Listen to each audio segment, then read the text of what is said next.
Hola chicos, aquí tenemos 20 céntimos y 1 euro, Cervantes y el rey.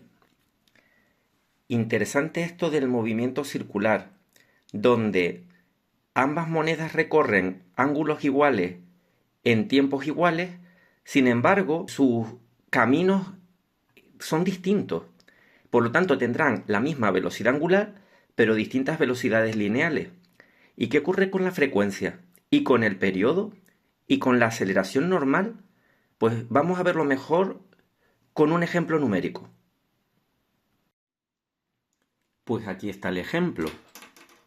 Vamos a ver, tenemos una centrifugadora de laboratorio, evidentemente, 15 centímetros de radio y gira a 700 revoluciones por minuto, es decir, 700 vueltas por minuto. Y me piden que calcule la velocidad a la que se desprenden de su borde las gotas del agua, es decir, la velocidad lineal en el borde, es decir, a los 15 centímetros, la aceleración centrípeta en el borde también, la frecuencia a la que gira la centrifugadora y el ángulo que recorre en 10 segundos y también el número de vueltas que dan ese tiempo, ¿vale? Fíjense cómo hay que operar. Esto de aquí, 700 revoluciones por minuto, de forma automática. El concepto físico es la velocidad angular, ¿vale? Si a mí me pidieran, ¿cuánto vale la velocidad angular? 700 revoluciones por minuto. Ahora, si me dicen, pásamelo a unidades del sistema internacional, lo tengo que pasar a radianes por segundo. Y si me piden que calcule la velocidad lineal, se sobreentiende, tengo que calcular previamente la velocidad angular en radianes por segundo, que es lo que hice aquí, ¿de acuerdo?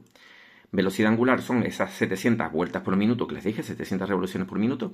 Y aquí me limité a hacer un cambio de unidades por factor de conversión para pasar de revoluciones por minuto, es decir, vueltas por minuto, a radianes por segundo. Si se fijan, lo que hice fue aquí quitar las vueltas porque aquí tengo vueltas por minuto, vueltas está arriba aquí y aquí lo puse abajo y arriba puse radian. Y esto es importantísimo que lo entiendan. Una vuelta de cualquier movimiento circular siempre son 2pi radianes, ¿vale? De tal manera que yo ya puedo decir que vuelta se me va con vuelta y me queda radianes. Para quitar los minutos y que me queden segundos, pues ya saben, minutos lo pongo arriba, abajo segundos, un minuto son 60 segundos. Déjenme tachar aquí también, ¿vale? Y operando me queda, fíjense que lo dejé de dos maneras distintas. Lo dejé como 23,33 por pi radianes por segundo. O bien, pues multiplico este número por el número pi y este ya es un número sin estar en función de pi. Ambas son aceptables, ambas están bien. En el movimiento circular es bastante habitual dejarlo en función de pi, ¿vale? Bien, pero a mí lo que me piden es que calcule la velocidad lineal, la velocidad en el borde. ¿Qué hago? Calculo la velocidad de la manera que les enseñé. Recuerden que en el movimiento circular siempre tenemos que la magnitud lineal que me pidan es igual a la magnitud angular por el radio. En este caso, la velocidad lineal será igual a la velocidad angular por el radio, que es lo que tengo aquí. Y aquí, si se fijan, lo primero que hice fue, bueno, lo hice debajo, el radio lo pasé de centímetros a metros para tenerlo todo en el sistema internacional, cambio de unidades por factores de conversión. Y luego lo que hice fue sustituir aquí la velocidad angular, la que había calculado aquí, puse la de arriba, podría haber puesto la de abajo y la multipliqué por el radio. Al hacer este producto por este, me dio 11 metros por segundo. La velocidad lineal sí que ya no se deja en función de pi, ¿de acuerdo? Esta será la velocidad lineal en el borde de la centrifugadora. Pues ya está, ya respondí a la pregunta que me hicieron en A. Luego me preguntan, ¿y la aceleración centrípeta? O normal, recuerden que es aceleración normal o centrípeta. En realidad estoy calculando el módulo de la aceleración normal. El módulo de la aceleración normal ya saben que se calcula multiplicando, elevando la velocidad, el módulo de la velocidad al cuadrado y dividiendo por r, por el radio. Es lo que hice aquí. Este 11 lo elevé al cuadrado y lo dividí por el radio. Todo en unidades coherentes. Yo aquí no podría poner centímetros y aquí metros, ¿no? Y si se fijan, este metro se me va con este cuadrado. Esa es la razón por la que aquí me queda en las unidades de la aceleración centrípeta metros partido por segundo al cuadrado. Al operar me queda 806,67 metros por segundo al cuadrado. Enorme, es evidente.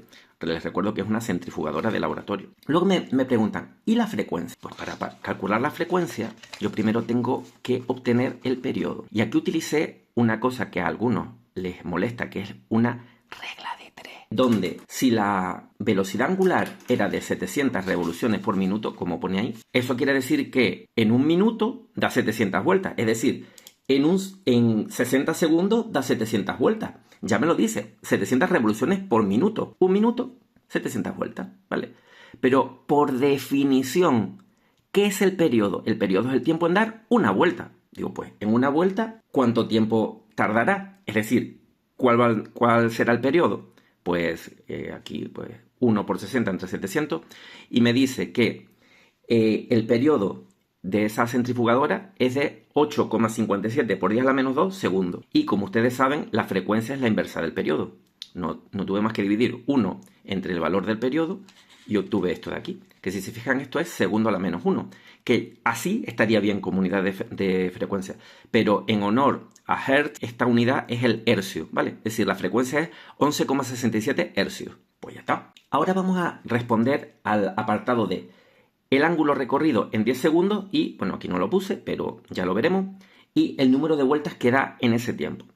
Pues para calcular el ángulo, lo que hice fue escribir las ecuaciones del movimiento circular uniforme. Les recuerdo, la aceleración angular vale 0 radianes por segundo al cuadrado, la velocidad angular será constante, que es la que calculamos, y la puse de las dos maneras. De cualquiera de ellas estaría bien, solo hace falta hacerlo de una, ¿vale? Y el ángulo, phi, será phi sub 0, es decir, el ángulo inicial más la velocidad angular por t menos t sub 0.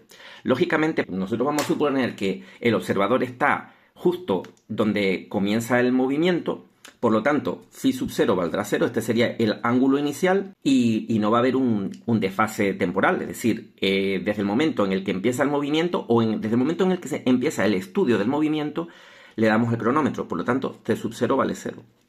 Y nos queda esto de aquí o esto de aquí, ¿vale? Si utilizo esta, será esto.